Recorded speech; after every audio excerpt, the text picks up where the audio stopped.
sa uban. Amen. Amen. So karon mga igsoon, arita may igsoon sa ato ang pagpaminaw sa pulong ni Lord. Naaragyapon may igsoon Sister Angel ug si Brother Buddy. Amping ka diya Brother Buddy sa imuhang nga pagtrabaho. Salamat sa Ginoo sa ato ang mga kinabuhi. So arita may igsoon sa pagpaminaw sa pulong ni Lord. So before tamo ato sa ato ang main event, sa ato ang prayer event, magisgot tag pulong sa Ginoo igsoon. So Thank akong you, Lord. shout out akong Tito Freddy. Welcome Tito Freddy sa Naadi siya di. natanaw sa ato karon Wow. nga prayer Welcome. Friday prayer meeting. Salamat Lord. So let us open our Bibles in the book of 1 Timothy chapter 2 verse 1. So kinsay ako una diya, unang Timoteo 2:1.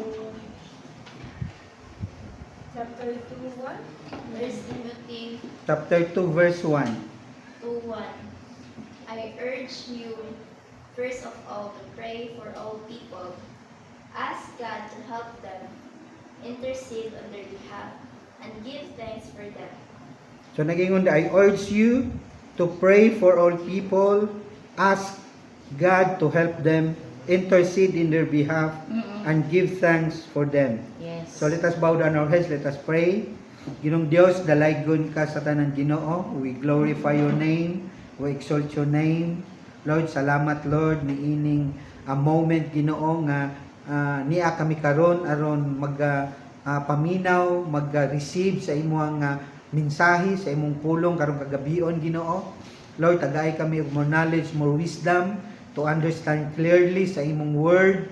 Be with us, Lord, especially sa amuang prayer event, amo pagahimuon karon nga ikaw magpanglihok, magatubag ning tanan. Salamat, in Jesus name we pray. Amen ug amen. Amen. Hallelujah. So, ang ato karong title mga igsoon is intercede for one another or pray for one another. As kita mga igsoon dugay na ni ato ang prayer meeting no for almost 24 years na every Friday, and we know nga daghan na gyud kay mga prayer nato nga gitubag sa Ginoo no, mga prayer nga wala gyud bitaw mulabayng kawang kundi gihatag gyud sa Ginoo mga igsoon. So karon mga igsoon, unsa may inyong nasabtan kanang word nga intercessor? Sister Pia. To intercede. Unsa pa? Magpatunga. No? Kana bitong Sabi? kita mo'y maampo in behalf no sa mga tao nga naay mga problema no, naay mga kagubot sa kinabuhi no, nga kita mo'y dadon nato ang ilang mga pag-ampo dias Ginoo. So as Christians no, kinahanglan ato silang iampo mga igsoon, kita mo intercede no for one another matag usa kanato. Kay mao nay gusto sa Ginoo mga igsoon. Sa unang panahon sa Roman Empire no, ang intercessor, ang mo intercede is a person who appears in a courtroom to speak to the judge and seek for a just judgment and plead for a total dismissal of the charge brought against an accused. So ang mga sa unang panahon sa Roman Empire, ang mga intercessor mao na sila moadto sa judge no, mo pasabot, maoy mo sulti nga para gyud bitaw kanang fair judgment sa gi-accused. So sa Kristohanon mga igsoon no, sa Kristohanon nga kinabuhi kanang kita mo'y instrumento para ang ilang mga problema, ang ilang mga kalisdanan sa ato ang mga kauban no, sa atong mga kaubang Kristohanon, mga kaigsuonan, ato nang dadon diya sa Ginoo nga mao ang great judge. Di ba? Sa unang panahon, ang intercessor mao nay moadto sa judge no, sa courtroom to speak to explain no in behalf of the accused. So diri mga igsoon, kita mo dala ngadto sa Ginoo sa ilahang mga problema, no? Sa ilahang nga mga panginahanglan, no? Mangayo tagkaluoy sa Ginoo nga sila kaluy-an, di ba? Nga ang grasya mao'y mga patigbabaw sa ilang kinabuhi. Munay ato ang buhaton mga igsoon as an intercessor. Amen? To intercede, to bring unsa may ilang mga problema diha sa atong buhing Dios. So unsaon nato para mahimot ang effective nga intercessor? Ang number one mga igsoon, our words must be in total harmony with what is right and justifiable. So ang atong mga pulong kinahanglan mga igsoon kana bitaw align sa perfect will ni Lord, di ba? Sa iyang purpose, sa iyang plan, no, sa iyang pulong sa Biblia, kinahanglan mga igsoon, kita mga igsoon bisan sa tuang mga pag-ampo, kinahanglan it must be aligned, no, with God's perfect will according to His words. So dili kita mo pray og wala sa iyang pulong mga igsoon, no? Pray with the scriptures, no? Pray with His word. Dili atong kaugalingon nga will, dili kaugalingon nato nga plano, kundi will ni Lord ug ang iyang pulong gyud, no? Mao nay ato ang dad-on sa mga pag-ampo mga igsoon. Ang ikaduha mga igsoon, kinahanglan we must be genuinely concerned for those people nga angay natong iampo, angay natong dad-on ang ilang mga problema digas Ginoo. Kay ngano mga igsoon, kung wala tay concern nila, dili ta mo ampo nila.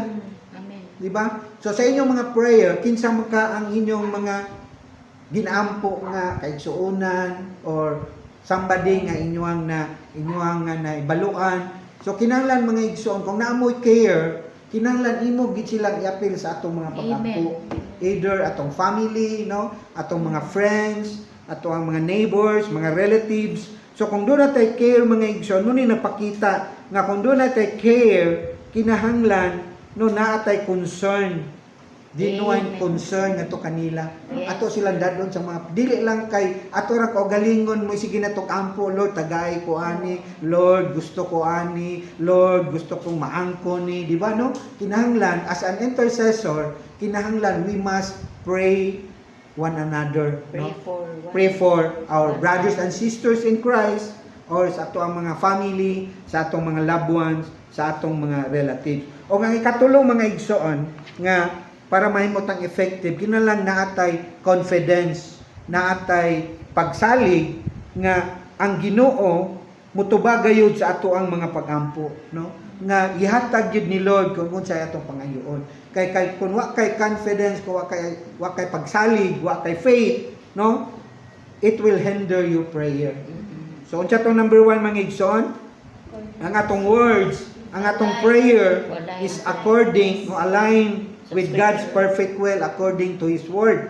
Unya kadua, naatay concern, no, sa atong mga isig ka magtotoo. Anyone, somebody, kato silang dadon des mga pag-ampo, unsa man adya problema ba, no, balatian ba, anything atong dadon nagpakita nga naatay care nila.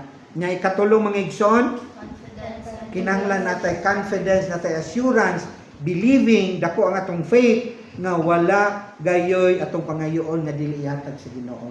Amen. Unya diya pamagiya mga igsoon, musamot usab og tubo ang atong faith. Musamot usab kaligon atong pagtuo. Kung makakita tag mga butang nga gitubag ni Lord pinagi sa atong mga pag-ampo. O class 3 mga igsoon, atong basahon sa Ephesians 6:18. Unsay giingon diya? Efesios 6:18. And pray in the Spirit in all occasions with all kinds of prayers and requests. With this in mind, be alert and always keep on praying for all the saints. Ingon diri, pray in the Spirit at all times. Stay alert and be persistent in your prayers for all believers everywhere.